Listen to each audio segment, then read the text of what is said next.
Hey, everyone. Welcome to the live English show. I am so happy to have you here with me. And if you're not here yet, then what are you waiting for? Join us.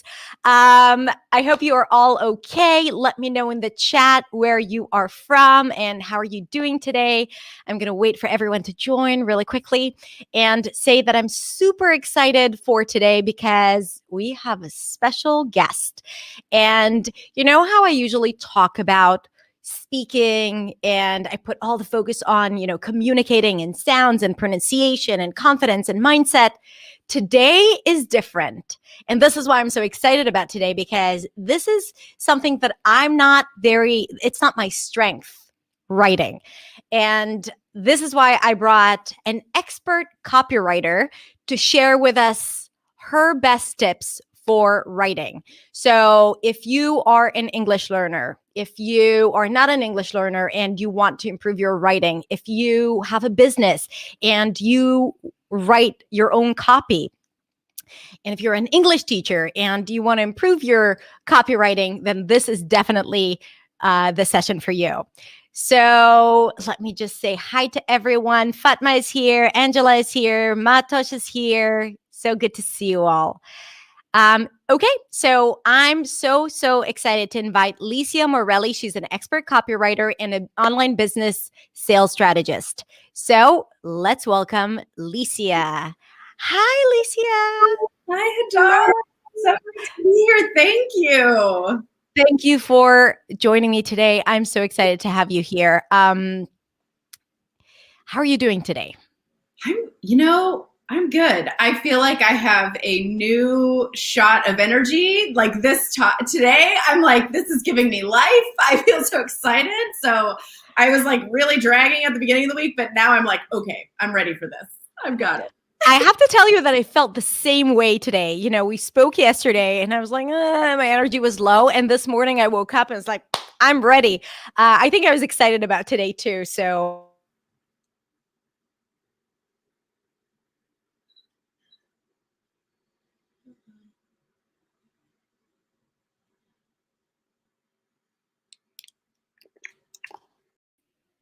I think we froze for a little bit, but we're back. Okay. We froze and we're back. It happens on the live. Licia, you also have a YouTube channel, so you're a content creator as well. It's not just like that you are a copywriter. Your Instagram and YouTube channel are awesome resources. So would you like to just tell us a little bit about you and what you do and your channel and what you do there?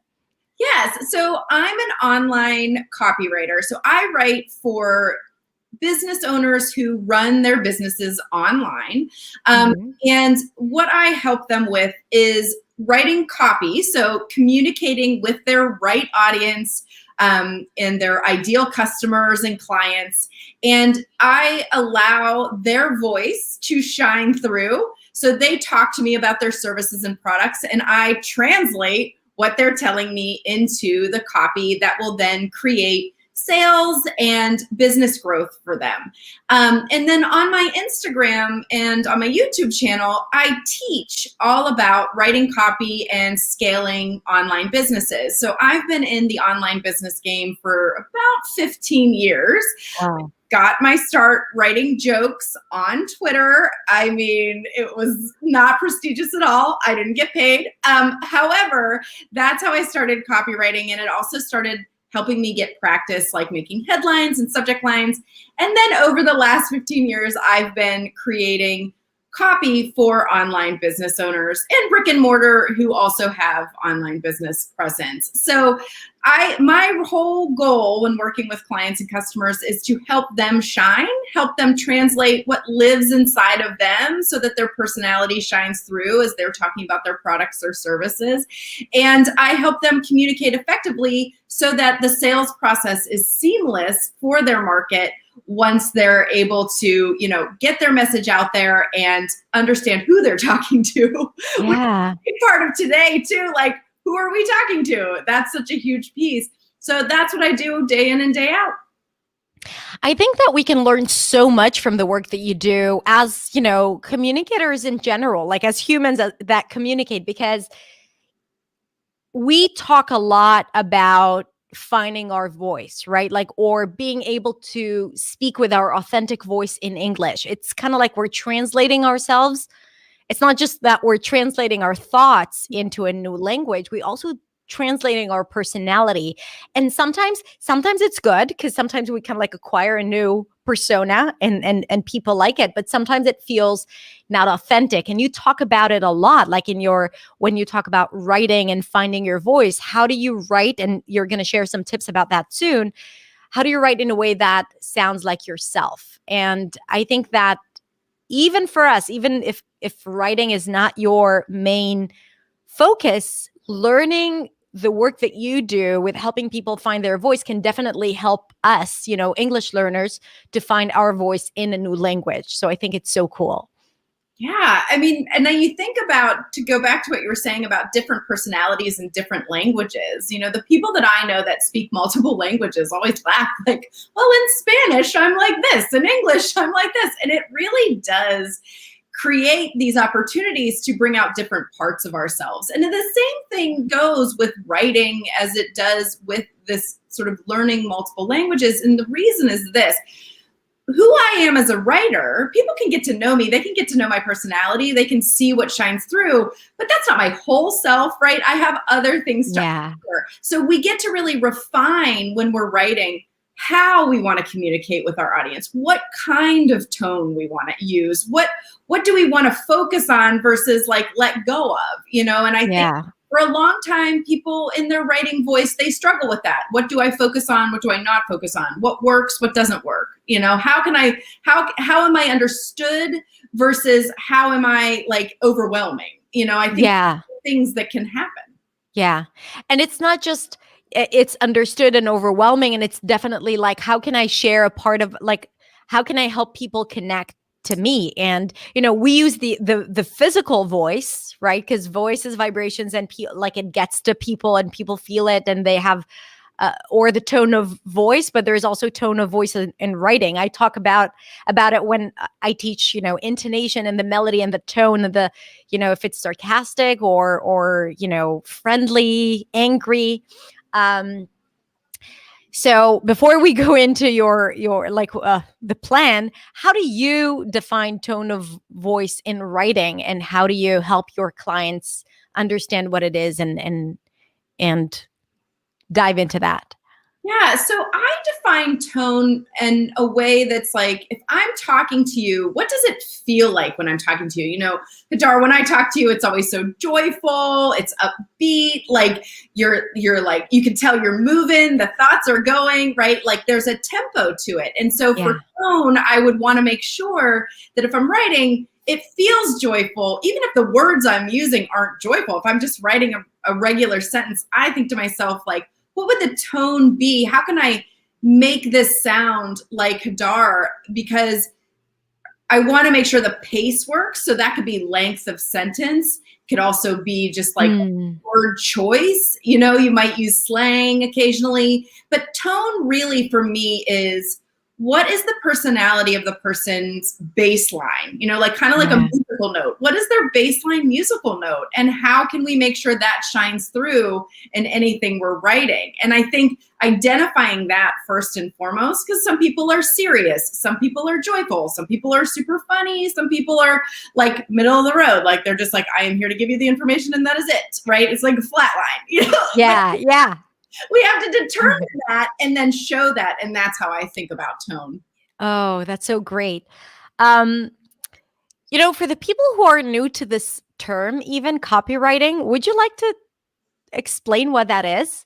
Yeah. So copywriting is pretty much anything you are writing in the written word anywhere online or in your life. So copywriting, even though in my term it's used for business writing, like I'm writing, sales emails or sales pages, or I'm writing social media, or I'm writing emails for clients, that's all business related. But if we think about copywriting as something that we're doing day in and day out, even in our personal lives, we can think about that in our text messages, in our personal emails, anytime we have to write something for work, anything that we are writing down that is a communication tool for somebody else to receive and get a message, that's copywriting. And sure, yes, it applies to marketing and sales, but I would argue it applies to everything else too. Yeah.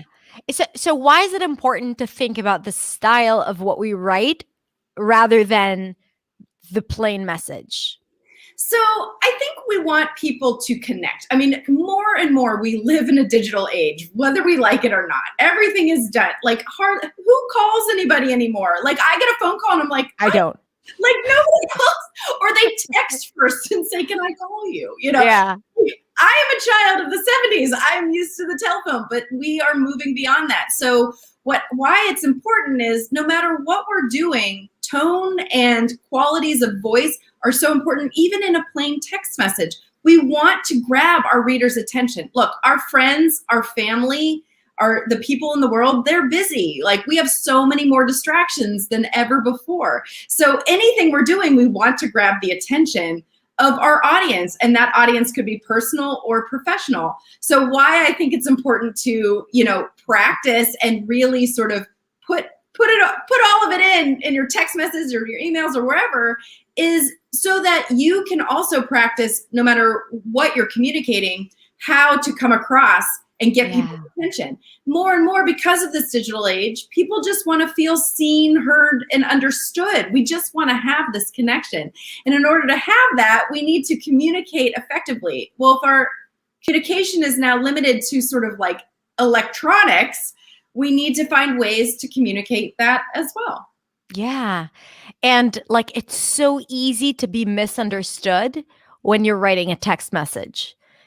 And you had a great post the other day about adding emojis, right? Because I think that definitely helps with understanding the tone if you don't have time to style it or to add more sentences or words, or you can't find the words, which is something that doesn't happen when you leave a voice memo, because then they can hear if you're making a joke or you're serious. But if you're not, then it's really, really important to remember that tone does not come across easily. Like, you have to be conscious about it. Right? So this is... Yeah, the consciousness. Okay, I will always, if I even think that there's a chance somebody's going to misunderstand what I'm saying, I add an exclamation point and an emoji every time. And the reason is because I want to make sure that they know what I'm trying to convey. And an easy way to do that is, like I said, that exclamation point and the smiley emoji, or like if you're worried, you could be like that emoji, like whatever that emoji is. But you want to convey the emotion. And the other thing I always tell people is send the message, and if you're unsure, just add a just kidding or LOL or whatever it is to help the reader identify what that message is trying to convey. Yeah. There's nothing worse than getting a text message and not knowing if the person's mad at you, happy with you, joking with you, and then it like totally spins us all out, right? Yeah. We're walking around spun out because we don't know what somebody meant. But it's so easy to fix. And yes, it's very casual to add an emoji or an exclamation point or an LOL. But honestly, like 9 times out of 10, even on a professional basis, I will do that because I just want to make sure that they know where I'm coming from. Yeah. Plus, casual is the new formal. Okay, so let's go into your sharing with us some of your tips on how to find your voice or how to come across as yourself in your writing. So all the things that you've listed here above. So the number one thing that I tell people is, if you want to find your voice in your writing, the fastest, most effective way to do this is to record yourself, like on voice memo or on Zoom, and then transcribe what you're hearing on that recording. And yes, is it a little bit labor intensive? Sure. But it's totally worth it because I can honestly tell you, Hadar, I think your audience will think this is funny. I will have so many times where I have listened to a copywriting client talk about something. I will have written the copy based on the exact words that they said with their mouth. And then I will get feedback that says, this doesn't sound like me. And I'm like, I mean, it's hilarious because I go back and I'm like, well, this is what I took it for. And I mean, it happens with everyone. Just because we don't listen to ourselves talk. I mean, we're not always true. We're not listening to ourselves after we leave the voice text. We're not re-listening to it, right? We just don't realize like what's happening. So what I always tell people is the quickest way is to record yourself and transcribe it. Then the added layer to that is once you've transcribed it, you can kind of edit it to be more how you want your written voice to sound. So you're not going to verbatim leave the transcript as it is. You're going to look at those sentences and you're going to make them shorter. Number one, that's a quick way too. Make those sentences shorter because then they'll be more easily understood. And you'll identify like, oh, I have like something I say all the time. Like for me on my Instagram, I'm always like, today I'm talking about, and then another thing I always say is, who doesn't want that? Like I have like these things that I say, but I wouldn't have realized that if I didn't do this practice. But it now starts to add tonal qualities. It starts to add rhythm, starts to add things that people identify with me in my written voice. And so with this practice, especially for people who are learning English and trying out new things, this is a quick way to identify like, oh, okay, so here's how it sounds out loud. Now I get to edit and I get to make it what I need it to be on the page. Super fun thing you can do is practice this with your text messages and emails to your friends. So you have something like, let's say you're inviting somebody, it's COVID, we can't invite anybody anywhere. Let's say you're inviting somebody to a Zoom call. So you're really excited about it and you're throwing a birthday party. So you want to make sure that the information comes across as fun and jovial and like people know you're excited, even though it's a birthday party on Zoom. Okay. Well, what you can do is this practice. You can voice text or voice memo yourself talking. Then you're like, okay, who, what, when, where, why? You talk about it. Then you write that all out and then you see, okay, how can I refine this so it sounds more like a text message or it sounds more like an email? And that's going to start to get you really aware of your writing voice. And I think, like I was saying, most of us aren't aware of our writing voice. And that becomes problematic because then we take on, and I'm guilty of this all day long, we take on voices of other people even when we're writing for ourselves. So what we're trying to convey is a misdirect from who we are in the world as a speaker to who we are on paper. I once wrote an email to, and it happens to everyone, English learners, native English speakers alike. I wrote an email to a boss of mine and he was like, why is this so serious? I was like, oh, I guess I should have maybe read that out loud because that's a tip. Read what you finalized out loud. Out loud. And this was a game changer for me. Like when I started doing that, I was like, oh, wait, it doesn't make sense, or it does make sense. I think what you're doing here for most of us who are not copywriters is that you're putting the spotlight on the fact that writing is a thing. It's not just, it's not like a function. It's a thing that exists in and of itself. And like, we need to pay attention to what's happening. Like what you're saying is pay attention to how what is your writing voice. I wouldn't think about that when I do think about tone and I'm writing my content and I'm writing a lot. So, but before I started my business, I think that like, it was just, I need to send an email and that's it. I didn't put all this thought. And I think it definitely does serve us better when we know that. It really is like working on intonation, because intonation is, I say that intonation a lot of times is like the punctuation, like the punctuation of the voice, and of course the tone.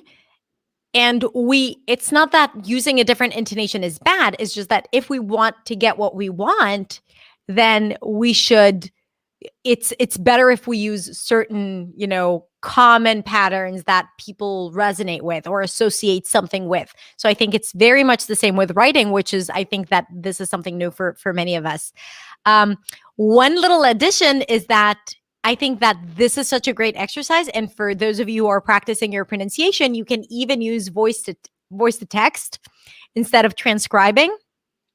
So you're just speaking, and then you can do it on your notes app or on Google Docs, and then you can also see what it detects and what it doesn't. And it's good to record yourself anyway, but I think it's a great exercise to add to that. Yeah. And a lot of times too, Hadar, what I will do, because I get super lazy because I am writing all day, is that if I have to respond to a message or an email, I will I will put the microphone on and just talk into my phone the answer and then go back and edit. Because it's also great to be able to do that too. So I think for people as they're working on tone as well and checking that, it is super convenient to write a text message via your mouth. So much easier. I know. I hate typing. I hate it. All day.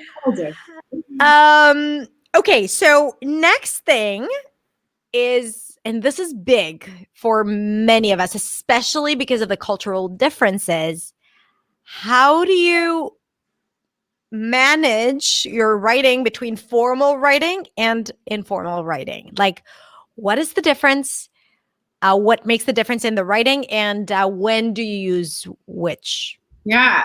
So informal writing, of course, is when we're writing to our friends or our family or a coworker who we know, we have a great relationship with, and it's maybe over a Slack message or an email. So it's not you're not sharing information with your entire company, right? You're thinking about informal, the way that we talk to each other, that's informal language. We're just having a conversation. It's casual. You use contractions, again, short sentences, right? You're really looking at it from the perspective of a relaxed feeling and not being so buttoned up, right? Something that I recommend to people is, if you don't have Grammarly, the Grammarly app on your computer, it's really helpful because it does show you how you sound. Do you sound formal? Do you sound informal? Are you connecting? Are you, what's your attitude about it, right? So that's really helpful. But when we're talking about informal writing, it's essentially anytime you're communicating in a relaxed way with a familiar audience, somebody somebody you've met and you have a relationship with. A formal way of communicating is more serious. It's usually done at work. It's usually done when you don't know somebody very well, so you want to introduce yourself, but you don't want to be too casual. And I like to call it the fancy words. We're going to start using the fancy words and the fancy sentences, and it doesn't necessarily mean you're writing terms of agreement, but on a website, if you go to their terms of agreement page, that's formal writing. It's a little bit like lawyer speak. It's contractual. You're really trying to be very serious about this. And you might use that, when you're sending an email to somebody to reach out to, for instance, you might be wanting to be on a podcast, or you might want to reach out to somebody to, practice English with them, but you don't know them, right? You'd be a little more formal in that email. You wouldn't want to be too formal, but you'd want to be serious enough to show this is my interest, this is why I'm interested, and you wouldn't be so casual until you got to know them better. So really, in these two events of formal or informal, it's knowing your audience. So this is how we also practice, learning another language as well as writing another language, is who am I talking to and how do I need to talk to them, right? Are they somebody that I can be casual with, or they would expect a more casual tone? Or are they somebody who's I don't know you and you are acting like we're best friends? We have to determine which I have terrible boundaries, so I'm always doing that. But I feel people, when we determine our audience, we can then determine formal or informal writing or speaking. That's really the basis for it. And what is the difference in the actual writing? What tips would you give us for, formal in particular? So informal is like the way we speak. So the exercise that you gave us for just recording your answer and then tweaking it, that's great. That would be informal, right? Because we don't speak informal language. Right. Yes. So using that, using the voice memo, but also using contractions. So if you write something and you say, "I will go to the store," you could change "I will" to "I'll," I''LL. Yeah. And so that immediately makes it informal. Now, when you're also, using the emojis, that makes it somewhat informal as well. And people kind of expect emojis because apparently we're back to hieroglyphics in our age. So I love it. So people expect an emoji or two, so that's going to be informal as well. And then for formal, you want to, think about the greeting. You're not going to probably say, "Hey there, Hadar," in a formal message. You're going to say, "Dear Hadar," or just Hadar, comma, right? You're going to take off any casual speak. Then your sentences are going to probably be a little longer in formal messages. So they're less staccato or choppy and more longer, like robust. I think of this as like a fiction novel type of sentence. Right? Like formal is going to be that kind of sentence length rather than, I think of informal as like poetry. It's very short. It's to the point, right? So right. if you want to think about it in those terms, anytime you're reading a fiction novel, think of how long some of those sentences are. That's more formal language. So when you're writing an email or you're writing a letter or something like that, what you're going to do is you're going to say, "Who is my audience?" Okay, it needs to be formal. This means that my sentences need to be clear and concise, but also, a little more robust. I need to explain things a little bit more. And I also need to take out any casual language or slang that might come up. So no contractions, no slang, nothing that's going to indicate a friendly tone. It's just very like even. I guess that's the quality of a formal. What would you say about the structure? Let's say if it's a formal email, you're writing to apply for a job, let's say. This is a great question, Hadar, because it's very different. So a formal email is going to follow the 5-sentence paragraph, and you're going to have a greet. So the way I would set up a formal email is your greeting. So the first name or dear first name. Then you would set up your first paragraph, and that would be between 4 and 5 sentences in length. Then you would make a new paragraph, and that could be 2 to 3 sentences.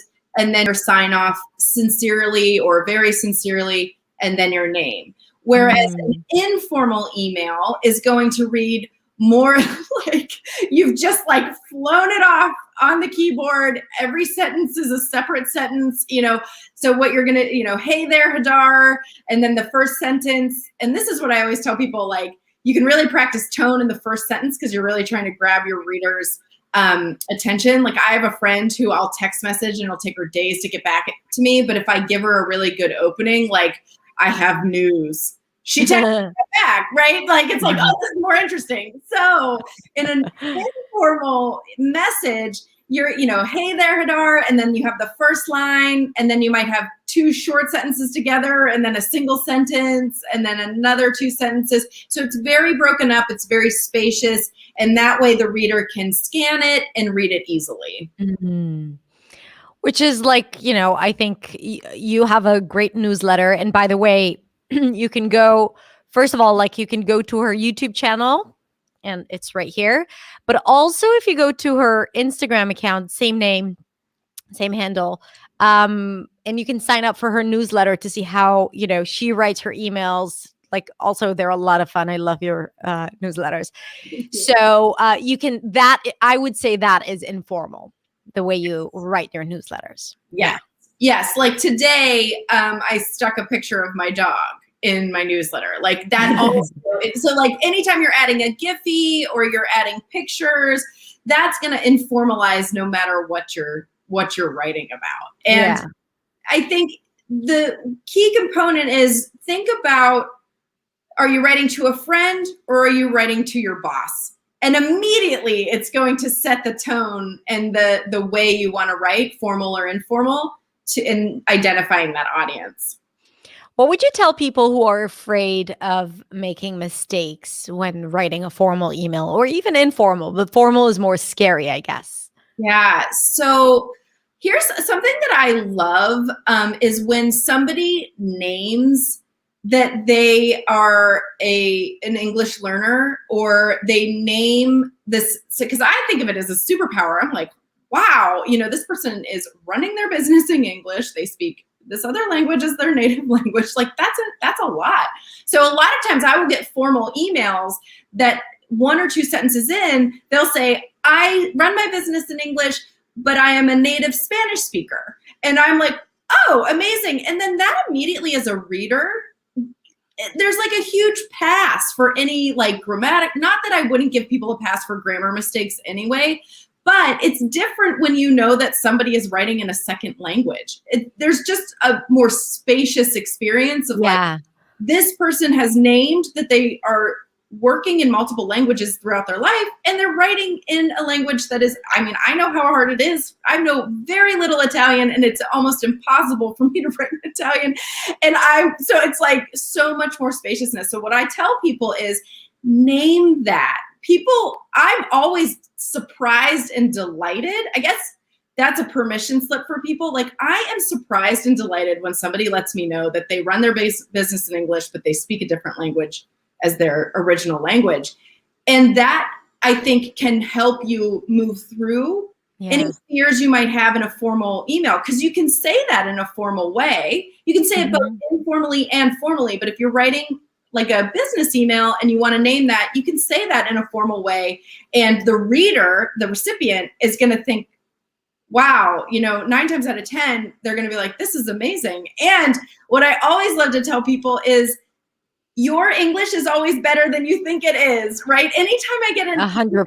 This is better written than I write. Like, I make huge grammatical mistakes. And so I feel like I just want to give people that permission slip too, of like, really own this about yourself. There's nothing more fun than to know a special thing about somebody. And I really believe that people who are trilingual, bilingual, like, it's an incredible superpower you have. So own it. Yeah. I love that you're saying that, because the judgment that people have is sometimes insane and so crippling. And, hearing that feedback constantly of, it is a superpower. We admire you. We don't judge you. It's not like, I think that's reassuring for many people here.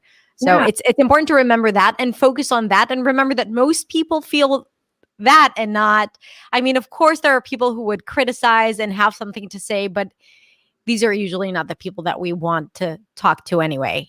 Exactly. Like, if you find out somebody has something to say about it, do you really want to be doing business with them? Like, I wouldn't. Like, I would, if I found that out, I'd be like, oh no, like, this is not a good match. Yeah.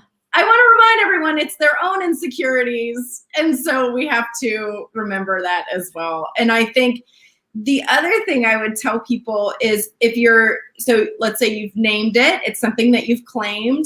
And then I've had people write to me and say, like, as they're signing off, if you've misunderstood anything I've said, please let me know. I would love to clarify, because that also gives permission for the conversation to continue. And it's not a criticism. It's just like, oh, did you mean this or did you mean this? Especially when you're first practicing.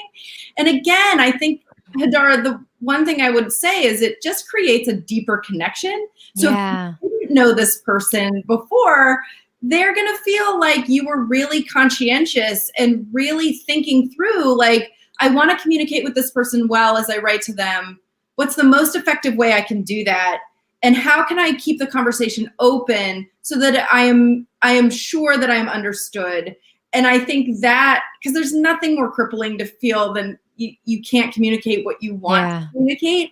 And I think this is just ways to do that. I think one example, like, besides languages, is think about, if for the listeners, like, if somebody comes to you and says, oh, I've never done X before. I've never baked cupcakes before. And you're an expert baker. You're not going to be like, Right. oh, like, Exactly. Right. cupcakes. Like, so just remind, I think too, before you That's a send good an metaphor. email, like remind yourself, what are you expert at? And if somebody who was new to that came to you, I'm not totally sure about this, you wouldn't judge them. You would be like, oh, welcome, come, let's try this. And I love this approach. A lot of times people apologize, right? Like they apologize for their English. I'm sorry for my. So what you're offering here is not, no, don't apologize, but it's always great to add at the end if something was unclear or if, or if I was misunderstood, I'd be happy to clarify. So that always gives that, it opens up the conversation, right? For the next conversation. So I think it's great. And also leaves room for positive feedback. So like, I didn't really understand this part or that part. Yeah. Yeah. I mean, how many times have we, met somebody and they've apologized for, and it's like, no, you're fine. I totally understand. Yeah. No need. Yeah. No need. Don't undermine yourself at the beginning of the conversation. There is no need for that. Okay. And also I wanted to mention that you have created on your YouTube channel a video specifically for English learners that want with some great tools to help them improve their writing. Right. So the link is in the YouTube description below. And I see that Vika is on Facebook. So Vika is going to post the link to because I think it's a great video. So you can go and watch it to if you're looking for other tools to help you improve your writing and your writing skills.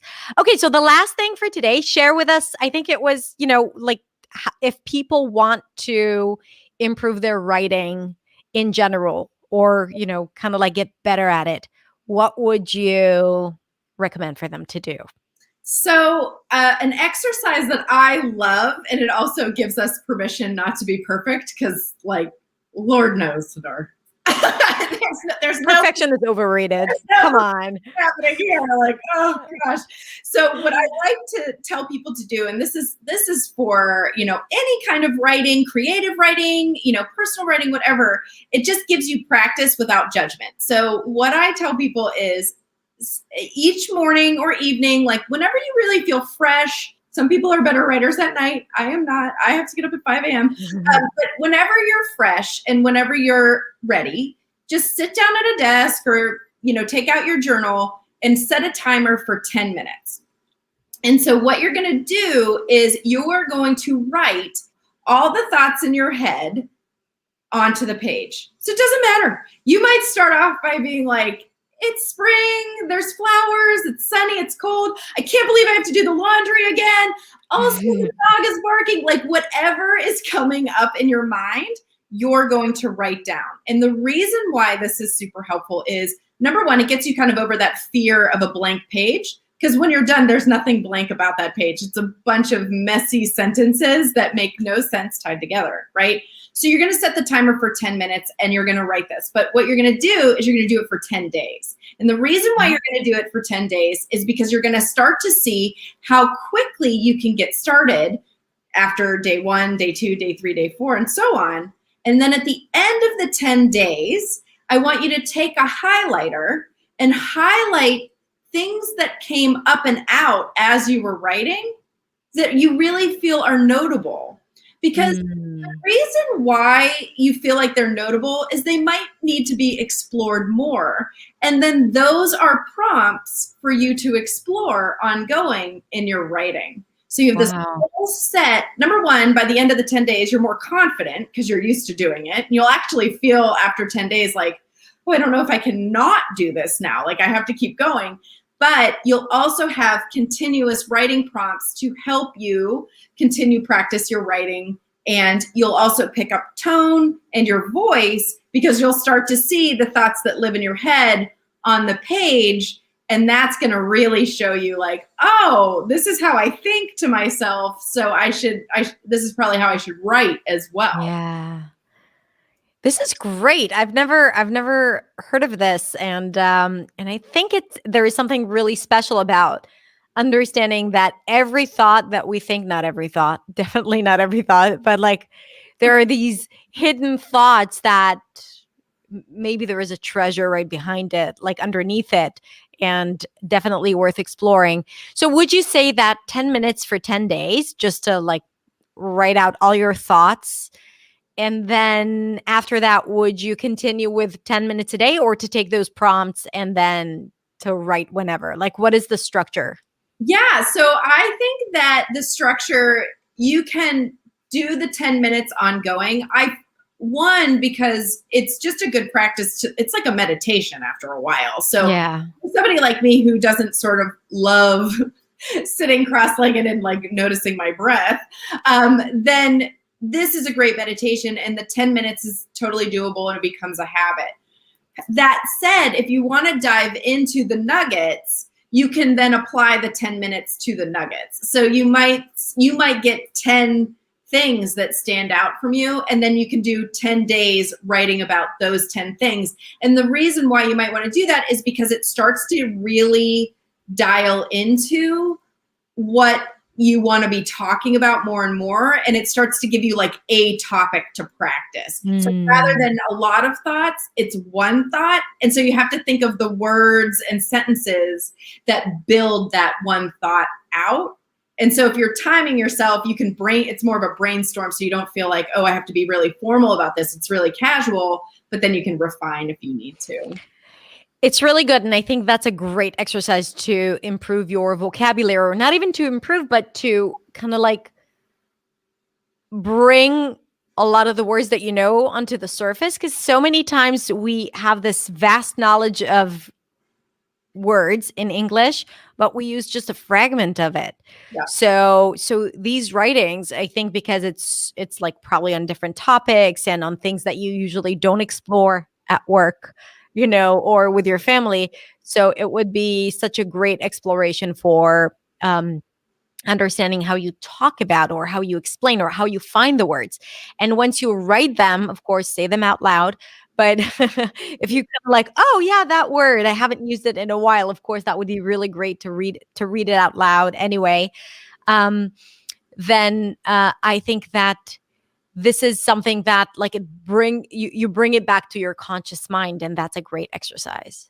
Yes. And another tool that you can use is onelook.com. So OneLook is a thesaurus where you can find related words in English. So if you have a word that you're trying to think of like if you've said the word spicy 16 different times and you're like, I feel like there has to be another word for this, you can then you can also see where you're repeating words and where you can expand vocabulary by going to OneLook and getting related words and determining like, oh, do these feel like a fit? And then you're adding to that vocabulary as well.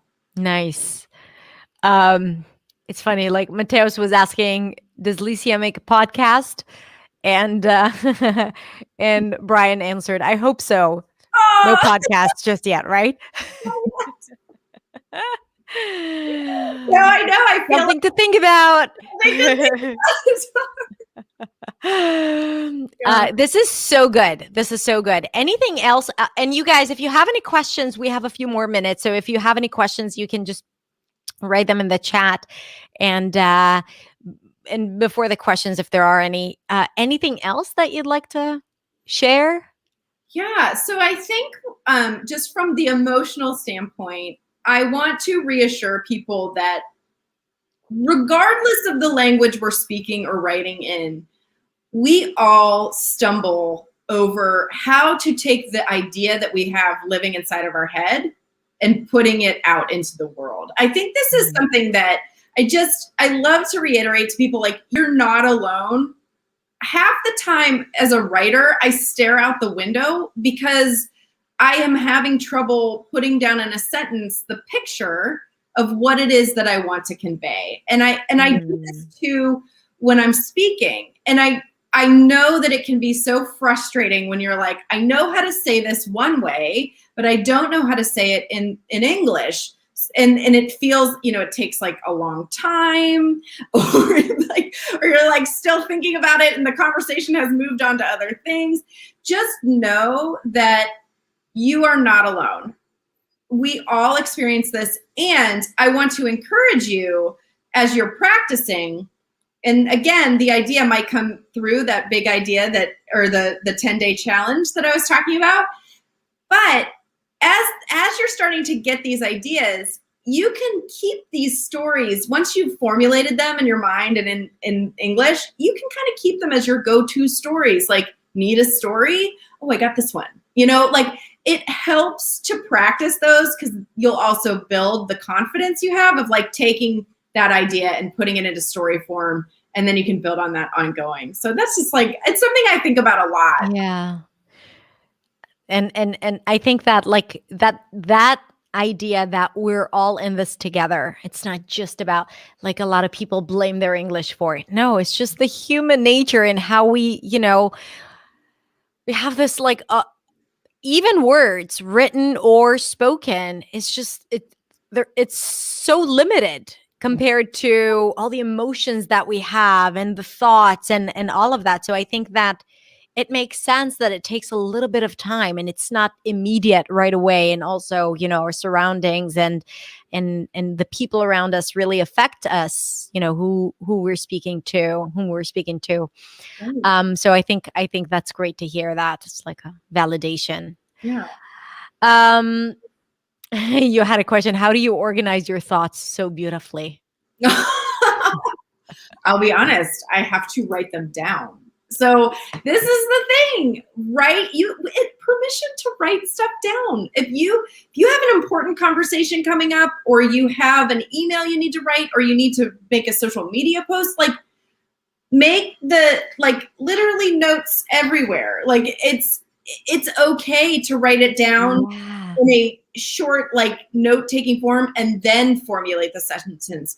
I also find it grounds us, right? When we kind of think out our thoughts and then write it out or then speak it out, it grounds us and we have more confidence. It's a little bit like studying for a test. You're extra prepared for the conversation you're about to have. So before I sat down to talk with you, Hadar, I made my notes. I thought through what we were going to talk about. Some days the notes go out the window, but it's a foundational confidence that then comes through. And I think that's really helpful. I so agree with you. And I think that sometimes people kind of underestimate the importance of preparation, and they don't understand that this is really what can make the difference between, feeling confident and successful to feeling overwhelmed and like you're stuck and you can't get through your sentences or you're all over the place. Right. So, and I love that you show that, because, again, people think that, oh, this is perfect, I can never be that. And I was like, no, do it and practice and prepare. And, you can do that. And, in my community, we work a lot with videos, and you can definitely see that the people who have been posting videos consistently, they are better at organizing their thoughts and delivering them. It's just the more you do it, the better you get at it. It's so true. It's so true. And there's nothing better than feeling prepared, even if whatever you prepared didn't end up panning out. But I think that for me, having, if I'm thinking about something new or I'm trying something new, the notes really do help. And there's no shame in preparation. No, not at all. Not at all. I mean, I used to work with people in the high-tech industry, and they'd be like, no, I don't need to prepare, or I don't have time and all of that. I was like, do you want to see results? Do you want to feel better? Prepare. Yeah. Yeah. Okay. So Lucy asks, where are you from? I am from Camden, Maine in the United States. So that's where I live.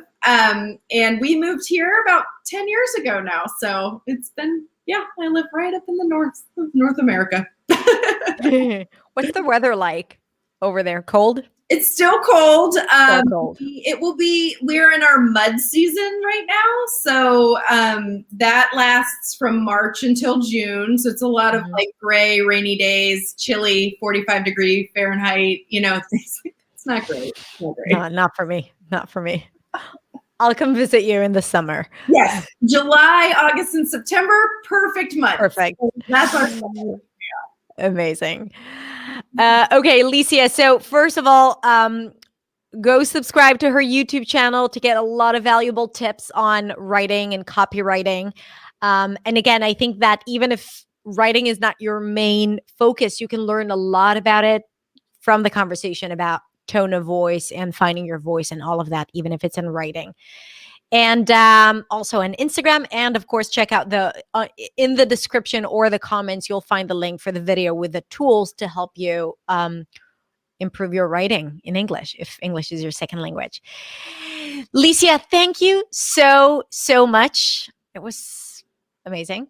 Oh, thank you, Hadar.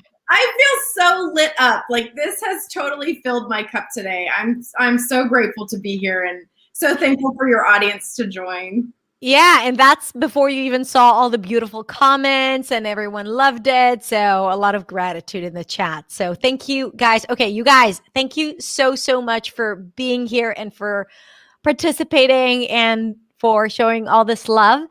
Put into practice what you've learned, okay? So think about your tone of voice when writing, and you can try the text to speech to text and then edit it as an exercise. Think about formal versus informal. I think there was a lot of great stuff here, and people might have to go back and listen to it because, I think it's really important, especially when you're not, when you communicate with a different culture, connect with a different culture, someone from a different culture. And finally, the 10-day challenge sounds amazing. So we're definitely, Nora suggested that we try it in the community. I'll definitely consider it soon. Okay, Licia, thank you so much. Thank you, everyone. And I hope you all have a beautiful, beautiful day. Thank you. Bye.